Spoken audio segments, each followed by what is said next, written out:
شايفين السكرين دي؟ شايفين الرقم ده؟ انا اول حد اظهره على اليوتيوب. عارفين ده حققته في كام شهر؟ 4 شهور بس. عايز تعرف القصه؟ تعالى. ازاي ممكن تكسب اكتر من $20,000 في 6 شهور بس على ابورك؟ سؤال مهم مش كده؟ ده بقى اللي هقول لك عليه النهارده. هقول لك على تفاصيل مهمه مش هتلاقيها في اي مكان تاني، ولو انت لسه مبتدئ او حتى شغال من فتره هتستفيد كتير قوي. انا هحكي لك النهارده على تجربتي الشخصيه في ابورك، وانا كنت في يوم من الايام زيك بالظبط، بدات من تحت الصفر، وبفضل الله في 6 شهور بس قدرت احقق اكتر من $20,000. وكل ده وانا شغال في مجال كتير من الناس ما يعرفوش عنه حاجه، او بمعنى اصح مش فاهمين فيه اي حاجه. عارفين ايه هو المجال ده؟ هو مجال المساعد الافتراضي، او بمعنى اصح الفيرتشوال اسيستنت. انا حسن النحاس، شغال ضمن اكبر فريق توظيف على ابورك، وساعدت في تعيين اكتر من 15,000 فريلانسر، وضربت عشرات من الفريلانسرز ان هم يحققوا حلمهم على موقع ابورك. بس قبل ما اتعين وابقى موظف في شركه ابورك، عارفين كنت شغال ايه قبل كده؟ في البدايه كنت شغال سايبر سيكيورتي بروجكت مانجر، وقررت ان انا اسيب شغلي كمدير مشروعات، مع اني كنت باخد مرتب محترم جدا. كنت دايما بحس ان في حاجه غلط، في حاجه مش مفهومه،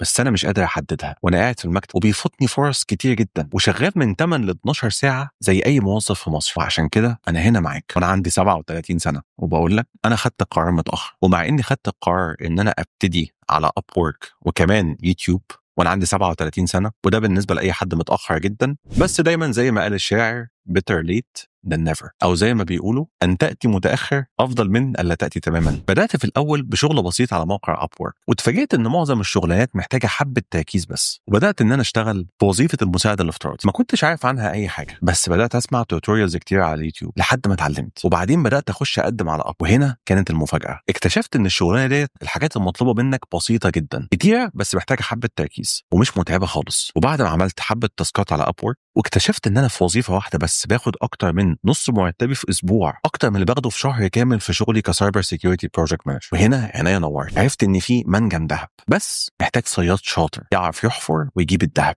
ومن هنا قررت ان انا ابدا اشتغل على ابورك فول تايم. كان عندي يقين كامل بالله اني هقدر اكمل واحقق دخل محترم جدا. اول ما بدات اكتشفت ان مجال المساعد الافتراضي كان مجال مش معروف تماما، وخصوصا في الوطن العربي، لكن الطلب عليه كان ضخم جدا، خصوصا في الدول اللي زي السعوديه والامارات. وكمان الشركات الامريكيه كانوا محتاجين مساعدين افتراضيين يعملوا لهم شغل كتير جدا، وكل ده وانت قاعد مكانك. عاوزين تعرفوا ايه الشغلانات اللي انا كنت بشتغلها؟ اسمع يا اداره اعمال، تنظيم اجتماعات، ارسال ايميلات، متابعه فريق العمل اللي انا شغال معاه. وعشان اقدر احقق دخل اكبر بدات اخد مشروعات كبيره. عارفين زي ايه؟ زي المبيعات. وشويه خدت تعليق صوتي. واحد طبعا هيطلع في الكومنت ويقول لي انت مالك ومال التعليق الصوتي؟ وانا فعلا كنت لا افقه شيء في المجالات دي خالص. انا مش بؤمن بالكورسات قوي، فعشان كده شايف ان اليوتيوب ده هو من افضل الاماكن اللي انت ممكن تتعلم منها اي حاجه. ودي كانت نقطه التحول بتاعتي، ان انا اتعلمت التعليق الصوتي من على قنوات كتير على اليوتيوب، تعلمت المبيعات كمان من اليوتيوب. انت دلوقتي ما عندكش حاجه، انت ممكن تفتح اليوتيوب وتتعلم اي حاجه انت عاوز تتعلمها، وهتكون مطلوبه على ابورك. تعالوا بقى اخدكم واقول لكم معلومه مهمه جدا عن الشغل بتاعي اللي هو المساعد الافتراضي، واللي هو معروف على ابورك باسم الفيرتشوال اسيستنت. هو مهم جدا واساسي لاي شركه لسه بتبتدي. انت عارف كام شركه بتفتح جديد وبتحتاج فيرتشوال اسيستنت؟ طب سيبك من ده، انت عارف كام واحد فيهم بيفتح اكونت على ابورك وبيطلب فيرتشوال اسيستنت؟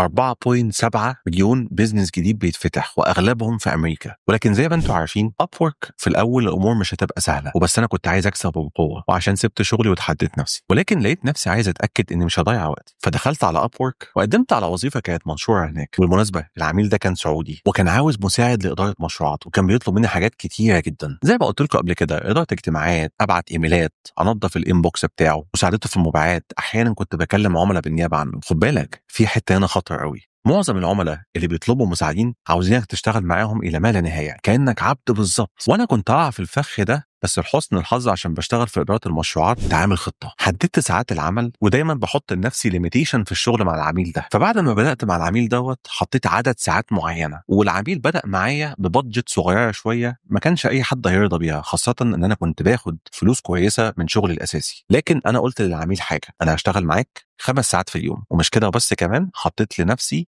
ريت او سعر ساعه هاخده في الاول، وقلت للعميل لحد ما اثبت لك ان انا حد هاخد بالي من الشغل بتاعك، انت هتزودني كل 3 شهور. وقد كان، وفعلا انجزت العمل. طلبت منه تقييم، بس طبعا لما تطلب تقييم العميل اوعى تقول له اديني 5 نجوم، انت بتقول للعميل صيغه معينه فيها معناها بالعربي انك لو سمحت انا حابب ان انا اخد الفيدباك بتاعتك او رايك في الشغل اللي حصل في مدار الشهور اللي فاتت، وعلى اساسه هقدر ان انا اقيم من نفسي واحسن مستواي معاك او مع العملاء اللي جايين. فانت كده كانك بصنعه لطافه تقول له اديني 5 نجوم، عشان افتكر لو طلبت من اي حد على ابورك 5 نجوم هيتعمل لك حظ للاكونت بتاعك. بس السؤال هنا هو انا ازاي كسبت ال 20,000 دول؟ واحد طبعا هيطلع من الكومنتات يقول يا عم انت قربت تخلص الفيديو وما شرحتش اي حاجه، انا عارف ان انت مستعجل، استنى شويه عليه. هو ده بقى اللي مش هيخليك هتكسب اي شغل على ابورك ولا في حياتك عامه. تعالى يا عم اسمع. في البدايه قبل ما اخد القرار ان انا اسيب شغلي بدوام كلي واخش على ابورك، جات لي وظيفه في الاول. الوظيفه ديت كانت مبيعات. طب ايه نوع المبيعات اللي انا اشتغلته؟ كانت يا سيدي شركه في امريكا كانت عايزه تخش الشرق الاوسط،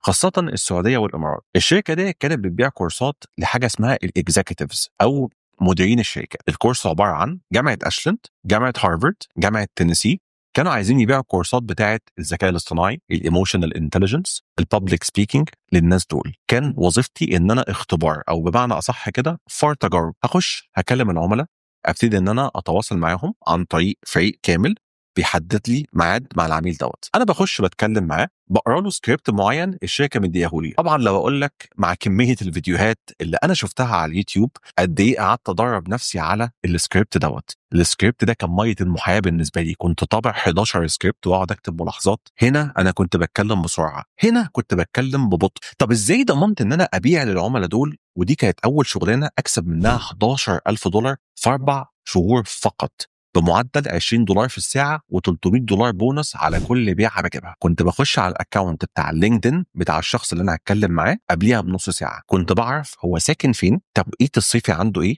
عن طريق جوجل، وشغال في الشركه بقاله قد ايه، وحرفيا بحفظ تاريخ الشخص ده. فده كان بيديني في دخلتي مع العملاء دفعه ثقه كامله ان انا بقول له يومك عامل ايه النهارده، انت في فيلادلفيا مثلا في امريكا، ايه اخبار يومك النهارده، الجو هناك عامل ايه. انا شفت ان انت خدت شهاده من شهرين، فالراجل ينبسط جدا ان انا عامل الباك جراوند تشيك الا وهو البحث عن العميل. وفعلا كنت من انجح الموظفين اللي دخلوا. وانا والله العظيم عمري في حياتي ما اشتغلت سيلز ولا جربت قبل كده ان انا اكون سيلز. وزي ما انتم شايفين في التقييم دوت، ده كان تقييم مديرتي ليا بعد 4 شهور من الشغل المتواصل. عملت تقريبا 12,000 دولار، وادي من شهر 4 لحد شهر 9. دي كانت الشغلانه اللي انا كنت واخدها بدوام جزئي، اللي على اساسها قررت ان ابورك ده هو يستاهل ده. تقريبا عملت مرتب 1.5 سنة في 4 اشهر بس. وبعد كده فضلت مستمر على العمولات والارباح لحد ما جات لي الفرصه ان انا اشتغل مدير مشروعات في شركه ابورك، ومن هنا كملت بقيه ارباحي. لو انت جيت سالتني الفيرتشوال اسيستنت ده بياخد كورسات ايه، كورسات كتير قوي، ولو لقيت اكتر من 200 كومنت على الفيديو ده واكتر من 10,000 لايك هعمل لكم لايف مخصوص هشرح فيه شغلانتي بالتفصيل بالارقام والاثباتات، وكمان انترفيو مع عميل هيحصل قدامكم لايف، وتقولوا لي رايكم ايه واسئلتكم ايه. اشوفكم ان شاء الله في فيديو جديد.